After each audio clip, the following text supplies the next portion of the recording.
to share a viewable link from your your OneDrive. Open your OneDrive, and then find the file that you want to share, and right-click on it, hit share.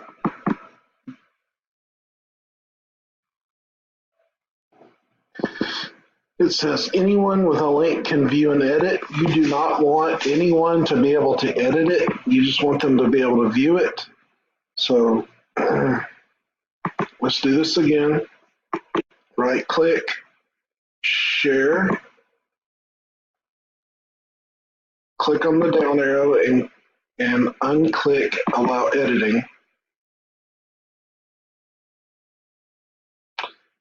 So now you've got anyone can view it.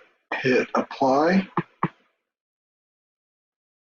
copy the link, and now anyone with a link can view it. And you can right click and copy, or click copy and then send it via email.